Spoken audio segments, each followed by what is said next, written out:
Assalamu alaikum and good morning students. How are you all? Hope you all are fine, my lovely students. Now you are having which exams? Now you are having your PT2 exam. So today we are doing the revision of those PT2 chapters which are going to come in your exam. So what class 4 EVS we are doing the revision of which chapter? Chapter number 1, going to school. Okay students. I am not going word by word to you. मैं line by line नहीं जाने वाली हूँ. I will just explain you by showing the pictures. मैं pictures दिखा देती हूँ. Pictures देख के आपको याद आ जाएगा और आपको आपका रिवीजन भी हो जाएगा. Hope student you all have completed your CWs up till now. आपने अपने CWs कंप्लीट कर लिए होंगे. आपने वीडियोस भी वॉच किए होंगे. आपको हमने वर्कशीट भेज दी है. आपने वो वर्कशीट को भी रेफर कर लिया होगा अब तक में. Okay students, you are taking care of your health also. आप अपने हेल्थ की केयर कर रहे हो ना, क्योंकि अभी ठंडी ज़्यादा है. आपको घर पे रहना है. घर पे रह के आप पढ़ाई करो, अपने पेपर्स की तैयारी करो. Okay students, now we will start our revision of chapter number 1. Now here in this picture which bridge it is a bamboo bridge. कौन सा ब्रिज है? बैम्बू ब्रिज है. बच्चे उस पर कैसे जा रहे हैं? बैम्बू ब्रिज पे एक हाथ पे उन्हें ब्रिज को पकड़ रखा है. हियर यू कैन सी उन्हें ऐसा ब्रिज को एक हाथ से पकड़ा है. दूसरे हाथ में उन्हें बुक्स और बैग्स लिए हुए हैं और वो बिना चप्पल के ही इस ब्रिज के ऊपर चलते जा रहे हैं. क्यों? क्योंकि अगर वो स्लीपर्स या शूज कुछ भी पहनेंगे तो वो स्लिप हो सकते हैं. तो ये ब्रिज टाइप का ये कौन से एरिया में बनाए जाते हैं जहाँ पे बहुत बारिश होती है? बारिश के लिए ये कौन से ब्रिज बनाते हैं? They used to prepare a bamboo bridge and the school students used to go school in the bamboo bridge. They walk on the bamboo bridge and they go to the school. Now students, hope you all have opened your textbook. आप सबने अपनी textbook खोली ही होगी. Okay. Now which bridge we will see? We will see the next one. That is the trolley. You can see the picture. आपको picture दिख रही है ना ट्रॉली की? यहाँ पे आप देख सकते हो कि ये क्या बनी हुई है? ट्रॉली बनी है. ये देखो, आप बच्चों ने यूनिफॉर्म पहन रखी है एंड दे आर स्कूल को कहाँ जा रहे हैं? ट्रॉली में बैठ के स्कूल जाएंगे.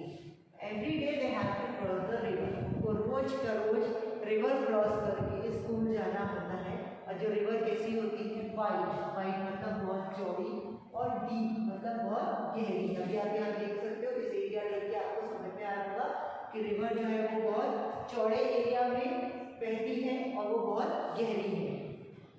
और जो ये जो ट्रॉली बनाई गई है आप देख रहे हो, यहाँ पे आपको दिख रहा है स्ट्रॉन्ग आयरन का रोप लगाया गया. मोटे एकदम आयरन से लोहे का बनाया हुआ रोप है. रिवर के अक्रॉस में बनाया है और उसको दोनों तरफ रिवर के दोनों साइड पे मतलब ये जो है रिवर के एक एंड पे और दूसरे एंड पे उसको टाइट किया गया. मतलब बांधा गया है. कैसे? टाइटली उसको टाइटली बांध दिया गया है विद स्ट्रॉन्ग ट्रीज और रॉक्स. मतलब रिवर के दोनों तरफ में ट्रीज हैं या रॉक्स हैं, जो भी है, बड़े बड़े ट्रीज हैं या बड़े बड़े पत्थर हैं, उसमें उस आयरन रोप को टाइटली फिट कर दिया गया है. There is a trolley and open box. अब ट्रॉली क्या है? आप देख सकते हैं यहाँ पर ट्रॉली ये ओपन बॉक्स है. काहे का बना है? It is made of would. लकड़ी का बनाया हुआ है. और काहे से अटैच किया है उसको आप देख सकते हैं. यहाँ पे एक पुली की मदद है, पुली यूज की गई है और उस रोप को उससे डाला गया है. और एक टाइम पे ट्रॉली पे कितने लोग बैठ सकते हैं? ओनली 4 और 5. 4 से 5 लोग ही ट्रॉली में बैठ सकते हैं. और जो पुली होती है आप ये देख सकते हैं. Here you can see this is a pulley. जो पुली है इसकी हेल्प से ट्रॉली जो है रोड के ऊपर आती जाती रहती है. ओके स्टूडेंट्स ना. और इस तरीके से बच्चे जो है शॉर्ट टाइम में मतलब कम टाइम में हम लोग कहाँ पहुँच जाते हैं? अपने स्कूल पहुँच जाते हैं. Okay student, so this is a trolley. Now we will see the next one. Now see here, this is a pulley. ये पुली के मदद से ये क्या कर रहा है? पहले देखो आप इस पिक्चर में आप देख सकते हो कि बच्चे को बहुत मेहनत लग रही है पानी निकालने में वेल में से. फिर उसने क्या किया? पुली का यूज किया तो वो अब इजीली क्या कर रहा है? पानी निकाल सकता है. ओके, ऐसे आप हेवी चीज़ों को भी लिफ्ट करने के लिए पुली का यूज कर सकते हैं.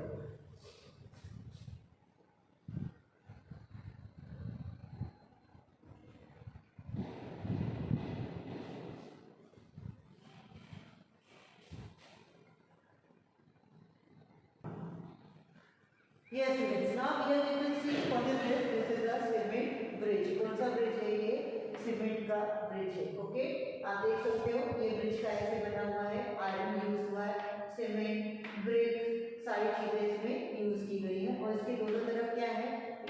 इन the both side they are having the steps. उसमें क्या बने हुए हैं? स्टेप्स बने हुए हैं। स्टेप्स क्या होते हैं? जो सीढ़ियाँ होती है ना, आप भी अपने स्कूल में चढ़ के आते हो ना, सीढ़ियों से ऊपर क्लासेस में आते हो, ऐसे ही यहाँ पे दोनों तरफ से स्टेप यूज की गई है। मीन्स अगर कोई यहाँ से आ रहा है तो वो यहाँ से चढ़ के यहाँ उतर सकता है, और कोई इधर से चढ़ के आ रहा है तो वो यहाँ से चढ़ के यहाँ से नीचे आ सकता है। Okay student, so now what they are telling that often we are using the what means they are using the cement bridge over the water bodies। हम water bodies के ऊपर cement bridge का यूज करते हैं, और वो काहे के बने होते हैं? they are made of bricks and iron rods। वो काहे के बने होते हैं? ब्रिक्स के। ब्रिक्स आपको पता है ईंट बोला जाता है जिसको हिंदी में, उसके बने होते हैं, और आयरन के रॉड्स होते हैं, लोहे की जो पाइप्स जैसे रॉड्स होते हैं ना मोटे मोटे, उसका यूज किया जाता है। और उसके दोनों तरफ क्या होते हैं? They are having the steps on both the sides. Now we will see the other one. हम दूसरा ब्रिज देखते हैं। Okay student, now these are all the textual exercise which we have this is of no use. Now we will see the next one.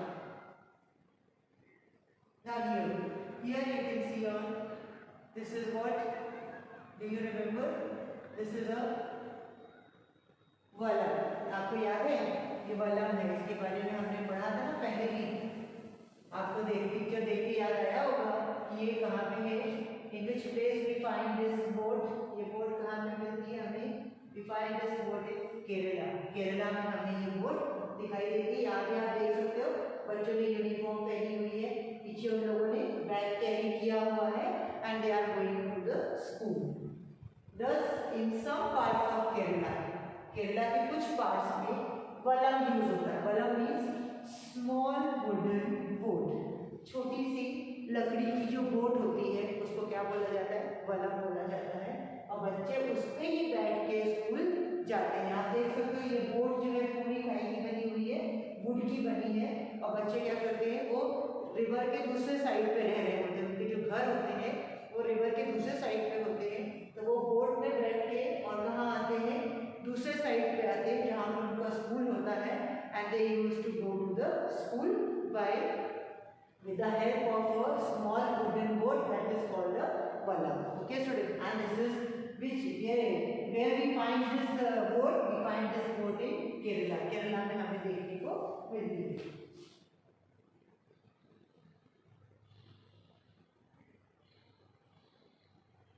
Now here you can see what is this? This is a camel car. Now you understand, आपको ये देख के picture देख के समझ में आ गया होगा ये कहाँ पे बने। कैमल कार कहाँ पे यूज होता है? It is used in Rajasthan, and camel is called the ship of the desert. Camel को क्या बोला जाता है? शिप ऑफ द डेजर्ट बोला जाता है। We live in the desert, there is sand all around, it gets very hot in the day, we ride in a camel car to reach school. अभी यहाँ बच्चे क्या बता रहे हैं कि यहाँ आप देख सकते हो सन कितना हॉट है, एकदम रेड लग रहा है, और यहाँ सैंड होती है, मतलब पूरी जगह क्या होती है? देयर इज अ सैंड, पूरी जगह पे रेत होती है। वो बहुत गर्मी में दिन के टाइम पे वो बहुत गर्म हो जाती है। तो बच्चे क्या करते हैं? You can see the students are sitting on the camel car and they are going to the school. They all have weared the uniform of their school, और वो लोग कैमल कार के ऊपर बैठ के कहाँ जा रहे हैं? स्कूल जा रहे हैं, क्योंकि वो कैमल कार पे ही स्कूल जा सकते हैं, क्योंकि वहाँ पे रेत बहुत है, सैंड बहुत है, तो उसमें कौन सा एनिमल इजीली वॉक कर सकता है? कैमल ही है जो इजीली वहाँ पे वॉक कर सकता है। Okay student, so now you understand Kerala में क्या यूज हो रहा था? वलम, स्मॉल वुडन बोट यूज की गई थी। फिर उससे पहले हमने क्या पढ़ा? सबसे पहले हमने कौन सा ब्रिज पढ़ा? बैम्बू ब्रिज पढ़ा। तो वहाँ पे कौन से एरियाज में बैम्बू ब्रिज बनाए जाते हैं? जहाँ पे बहुत पानी, मतलब जहाँ पे मैक्सिमम टाइम बारिश होती है, तो वहाँ पे बैम्बू ब्रिज बना दिए जाते हैं। फिर सेकेंड हमने क्या पढ़ा? ट्रॉली पढ़ा। ट्रॉली कहाँ पे था? जो जहाँ पे बहुत जो रिवर होती है वो बहुत वाइड चौड़ी होती है और डीप होती है, वहाँ पे वो लोग ट्रॉली यूज़ करते हैं बच्चे स्कूल जाने के लिए। फिर केरला में क्या यूज़ करते हैं बच्चे? They are using the valam. Valam means small wooden boat, छोटी सी लकड़ी की बनी हुई नाव में वो लोग कहाँ जाते हैं? स्कूल जाते हैं। Then we have read about the camel cart. Camel cart कहाँ यूज होता है? राजस्थान में सैंडी एरियाज में। ओके, और बच्चे स्कूल काहे में जाते हैं, कैमल कार्ट में जाते हैं। Now we will see the next one. Now here you can see village in the plains. अभी ये कौन सा विलेज है, विलेज इन द प्लेन्स। अभी जो प्लेन्स मतलब जो एरिया ऐसे होता है ना, कच्चा एरिया होता है जहाँ पे आजू बाजू फील्ड्स होते हैं, खेती होती है, वहाँ क्या यूज होता है, या using the bullock cart. Bullock cart आपको मालूम है नहीं, देखो आप देख सकते हो पिक्चर में, ये क्या है, बुलक कार्ट है। बच्चे कहाँ पे बुलक कार्ट में बैठ के यूनिफॉर्म पहना हुआ सबने, और वो कहाँ जा रहे हैं, they are going to the school.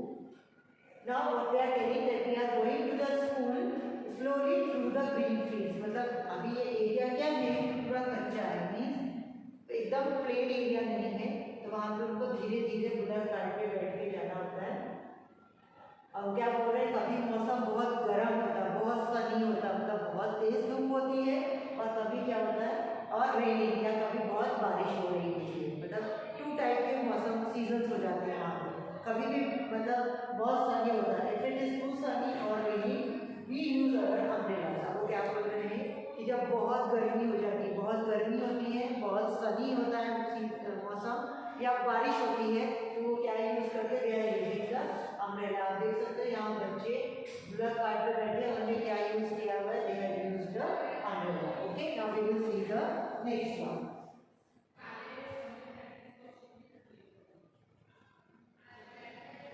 Now here you can see the which one it is, bicycle ride. Now here you can see here only the girls are riding the bicycle and they are going to the school. Okay student, now they be that now the girls bicycle rides में वो कहाँ जा रही है, school जा रही है। पहले क्या होता था, फर्स्ट ऑफ ऑल बहुत पहले जो गर्ल्स को स्कूल जाने नहीं दिया जाता था कि बहुत दूर है, वो कैसे जाएंगी, कोई व्हीकल भी नहीं जाता था, तो उनको स्कूल नहीं भेजा जाता था। बट ना अब पर क्या हुआ, अभी लोगों ने समझना स्टार्ट किया, और गर्ल्स क्या करती है, 7-8 का ग्रुप बनाती हैं और साइकिल्स लेके वो एक दूसरे के साथ में स्कूल जाती हैं। Here in this picture you can सी, आप पिक्चर में देख सकते हो गर्ल्स क्या कर रही हैं, साइकिल लेके कहाँ जा रही हैं, वो लोग स्कूल जा रही हैं, और उन लोगों ने पीछे बैग कैरी किए हुए हैं। और कितनी गर्ल्स हैं, you can see 1 2 3 4 5 6, they are in the group of 6 girls are there and they are riding their bicycle on difficult roads। difficult means कच्चा रास्ता होता है, लंबा रास्ता होता है, स्कूल दूर है, तो वो डिफिकल्ट रास्ता है उनके लिए, पर तब भी वो पढ़ने के लिए स्कूल जा रही हैं and they are going by the help of the bicycles। okay students, now we will see the next one।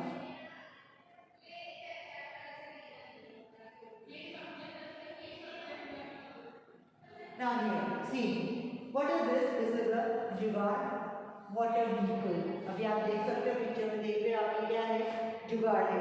सामने का पोर्शन उसका काय का है, बाइक का है, पीछे उसके जो व्हील्स है वो किसी और व्हीकल के यूज किए हैं। यहाँ पे प्लैंक्स यूज किया गया है, और इसको जुगाड़ इसीलिए बोला जाता है क्योंकि इसमें अलग अलग जो व्हीकल्स होते हैं ना, उनके पार्ट्स को यूज करके और इसको बनाया जाता है। Okay student, so and this is a special transport. Special transport क्यों है, क्योंकि एक तो ये फुट का साउंड करता है, मतलब फुट साउंड करता रहता है, और doing something special. The front part, अब आप देख सकते हो इसका फ्रंट पार्ट कैसा है, मोटरसाइकिल के जैसा है, और पीछे का जो है वो जैसे बुलक कार्ट के पीछे का हिस्सा होता है वैसा है, और जिसके प्लैंक्स हैं वो लकड़े के बने होते हैं। So student, now this vehicle is used in your state. आपके स्टेट में ये यूज होता है।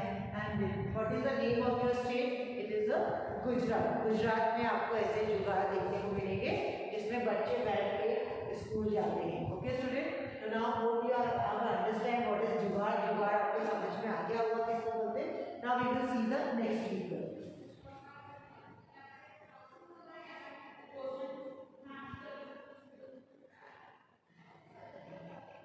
Yes, here now you can see children cross the jungle। अब आप देख सकते हो पिक्चर देख के आपको समझ में आ रहा होगा कि ये कौन सी पिक्चर है, जंगल्स की पिक्चर है।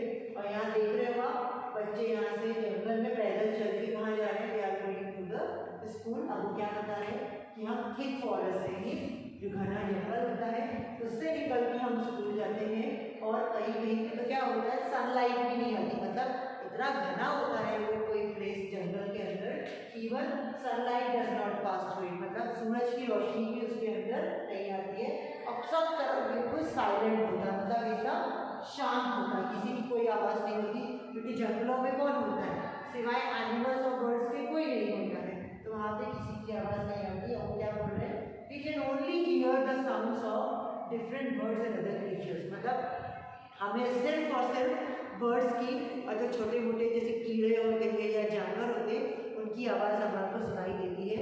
और ये कैसा जंगल है जहाँ पे किसी किसी प्लेस में जहाँ से वो लोग पास होते हैं ना स्कूल जाने के लिए, वहाँ पे सनलाइट भी अंदर नहीं आती है। ओके स्टूडेंट, तो आपको समझ में आया ना कि बच्चे जो पढ़ने में इंटरेस्टेड होते हैं वो कोई सा भी प्रॉब्लम फेस करके और स्कूल पहुंचने को तैयार है। अभी हमने देखा ना अलग अलग जगह पे लोग बच्चे जो हैं अलग अलग व्हीकल यूज़ करके और वो अपने स्कूल के लिए पहुंच रहे हैं। सो यू अंडरस्टैंड स्टूडेंट, आपको समझ में आया ना कि स्टडीज़ कितनी इम्पोर्टेंट है हमारे लिए, उसके लिए हमें सारी चीज़ों को सेक्रीफाइस करके और स्कूल पहुँचना चाहिए।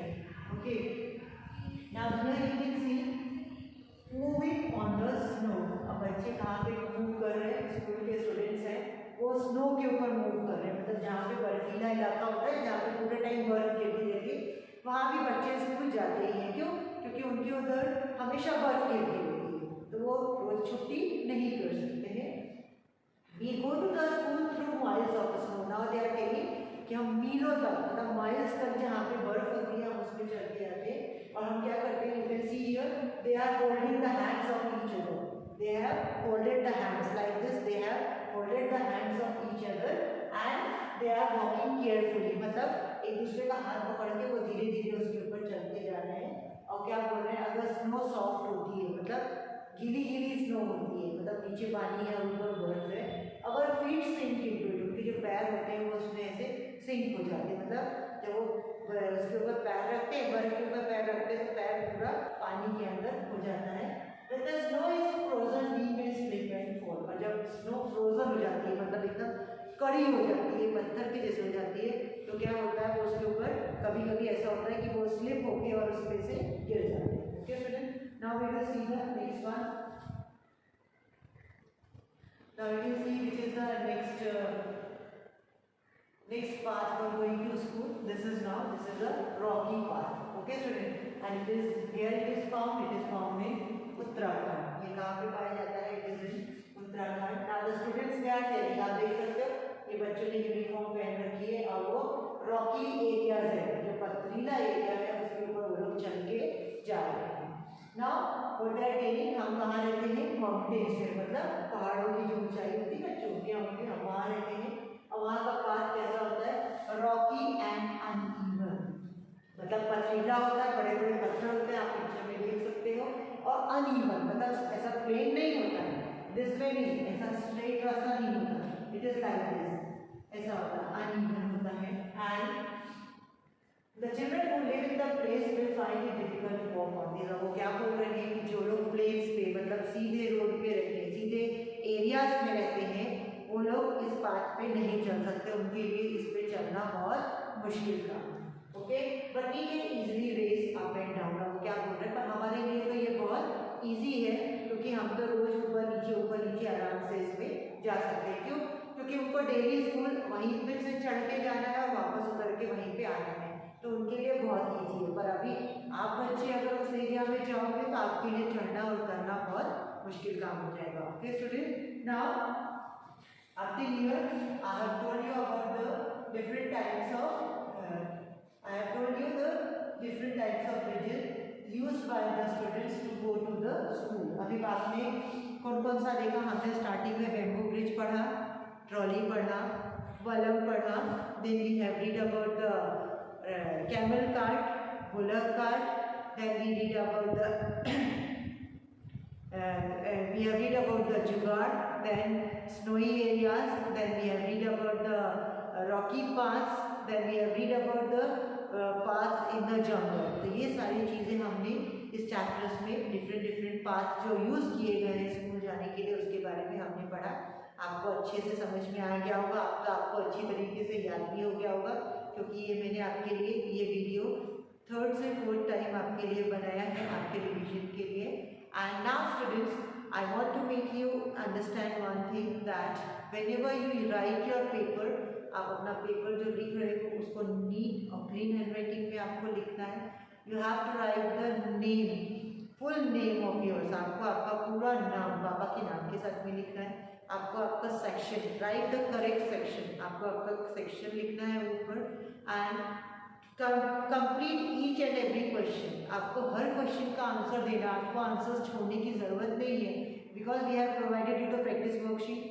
प्रैक्टिस वर्कशीट में से भी आपको आने वाला है, आपको उसको रेफर करो. आप टेक्स्ट बुक रेफर करो, CW नोट्स आपने प्रिपेयर कर लिए हैं, आप उसको रेफर करो. And this is OTV exam, मतलब ओपन टेक्स्ट बुक एग्जाम है, आप इजीली इसको कर सकते हो. So please don't leave any question. कोई भी क्वेश्चन आपको लीव नहीं करना है. आपको सारे क्वेश्चंस अटेम्प्ट करना है. आपके पास काफ़ी सारा टाइम होता है, तो आप क्वेश्चंस को छोड़ो मत, पूरे अटेम्प्ट करो. And write the paper in a neat and clean handwriting. And you have to use the pencils to write your paper. Okay students, up till now you got everything nicely. Tomorrow again we will going to meet with the revision of another chapter of PT2. Up till then, take care of your health, stay at home, watch the videos, complete your CWs and do the revision work for your PT2 exam. Best of luck for your PT2 exam. I hope this time, like the last time, this time also you are going to do very nicely in your PT2 exam. Up till then, Allah Hafiz. Thank you. Take care of your health. Bye.